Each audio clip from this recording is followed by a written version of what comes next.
Welcome back to the book log, everybody. Today I am talking about Piranesi by Susanna Clarke. There will be spoilers in this review, which for this book is particularly important, I think. So, spoilers. This is a very fascinating and mysterious book to me, to the point that it's actually kind of difficult to talk about it or explain it. The way it's constructed and the way that it gradually unfolds is really great because you're immediately thrust into this world that's so strange and perplexing and mystifying, and as the story progresses, information about the nature of this world is revealed only in very small increments before the pieces of the puzzle begin to fall into place. So as a result, this book is very fun and very fast-paced. It's a page-turner because you just want to know what exactly is going on, because at first it's just so inexplicable. To get into what's happening here, I'll start by mentioning that this book is formatted as journal entries written by a guy named Piranesi. He is the first-person narrator of the story, and importantly, everything that happens is filtered entirely through his perspective. We quickly learn that he lives in this enormous labyrinthian house filled with rooms and corridors and vestibules that are presumably infinite. It's hard to fully wrap your head around the geometry of the house as it's described in the book, which I think is intentional to some degree, but essentially the house has 3 vertical levels. There are lower floors that are completely flooded and contain aquatic life like fish and seaweed, which is where Piranesi gets his food. There is an upper level that functions kind of like a sky level where you can see the sun and the moon and the stars, and it's sometimes filled with clouds. Then there is the middle level where Piranesi spends most of his time, and birds live there as well, I guess. And also the house is completely filled with marble statues. Every floor of every single one of the infinite rooms contains hundreds to thousands of them. They all vary in size, and as far as Piranesi can determine, there are no repeating statues. They depict all sorts of things: people performing various tasks, animals, scenes of nature, etc. As far as Piranesi knows, he has lived here forever, and the house is equivalent to the whole world. This feels like a good moment to invoke The Library of Babel by Jorge Luis Borges, which is an obvious influence on this story, I think. Susanna Clarke even writes the line, "It is my belief that the world, or if you will, the house, since the two are for all practical purposes identical,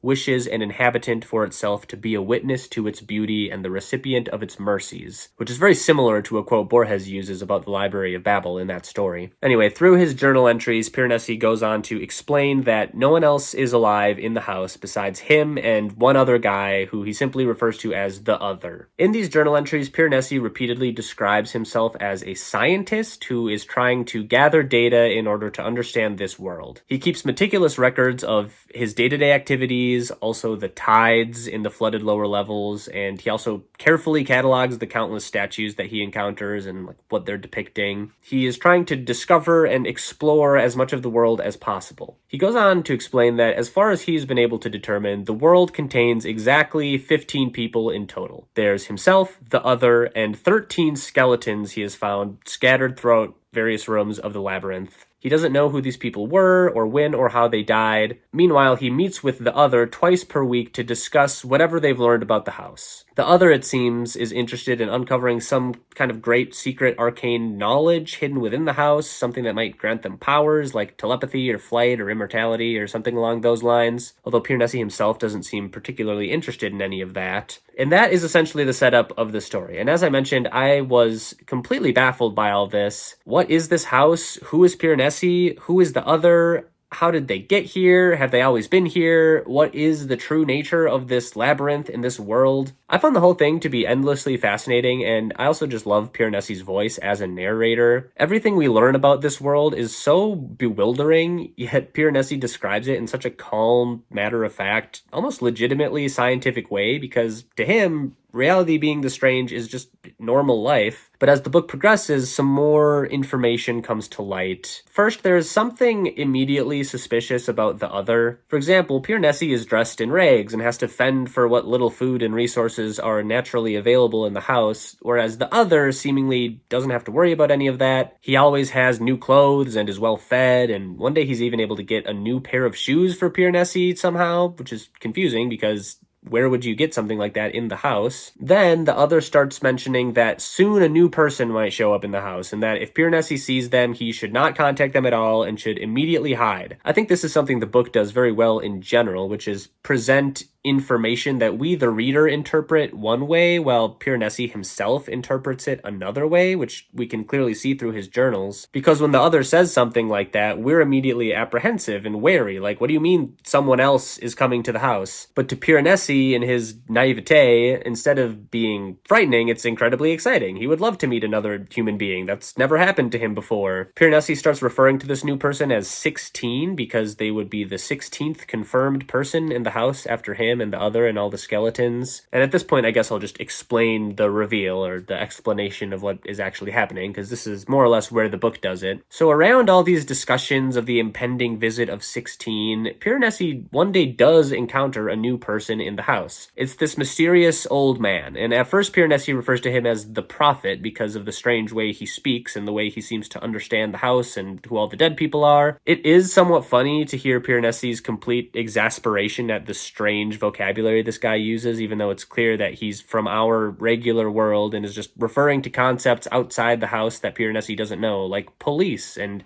university and Birmingham. The prophet tells Piranesi that the other's real name is Ketterly and that he was once his student. He claims the other stole his work, and he warns Piranesi to be cautious about trusting him. This prompts Piranesi to look back through his old journal entries, which he has forgotten writing, and he gradually realizes that this mysterious old man is somebody named Lawrence Arne Sayles. Lawrence Arne Sayles was this academic occult thinker from the modern world who theorized that forgotten ideas and lost knowledge from ancient humanity could lead to other worlds, and he was somehow able to use rituals and other psychological means to access these places. It turns out that many of his followers vanished under mysterious circumstances, and he was even arrested for kidnapping this guy named James Ritter, who later reported having been held in a place remarkably like the house, filled with hallways and statues and whatnot. So in other words, Lawrence Arne Sayles, the prophet, is somehow connected to the origin of the house itself, and the reason that Piranesi is there at all. As Piranesi pieces his old journals together, he discovers that his own time in the house began when he was just a regular guy named Matthew Rose Sorensen, who was a journalist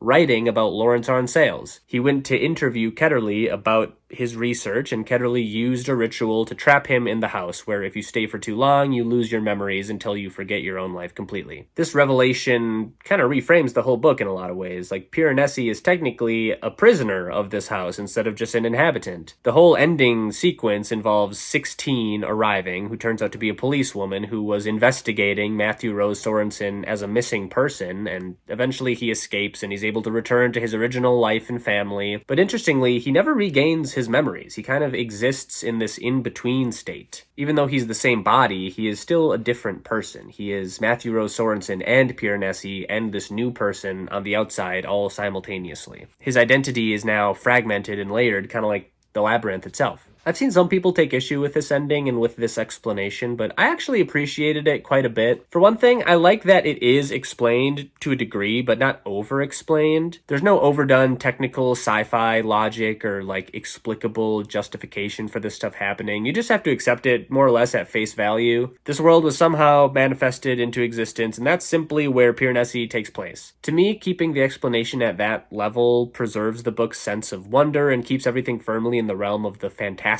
rather than reducing it to a puzzle with a single correct solution. And I think this approach is sort of a reflection of how the house itself functions throughout the novel. The other is obsessed with understanding the house in a purely instrumental way. He's trying to extract secrets from it. He's trying to obtain some sort of power or some sort of hidden knowledge out of it to make it useful in some way. Piranesi, by contrast, believes the house is intrinsically meaningful. Its beauty and its mystery don't need to be justified or exploited. There's no reason to try to wrest meaning out of it. It just simply is. The tragedy of the other is that he can't recognize that meaning unless it can be turned into something tangible. So in that sense, I sort of feel like the house becomes this metaphor for the book, but also for our own real world. Piranesi suggests that meaning isn't something you uncover by force or analysis, but something that you learn to notice, you learn to respect, you just live your life alongside it. Even when Piranesi returns to the outside world, he finds it to be just as strange and beautiful and unknowable as the house ever was. You don't have to solve the mystery of existence, just like you don't have to solve the mystery of Piranesi's labyrinth. I think I'd give this book a strong 9 out of 10.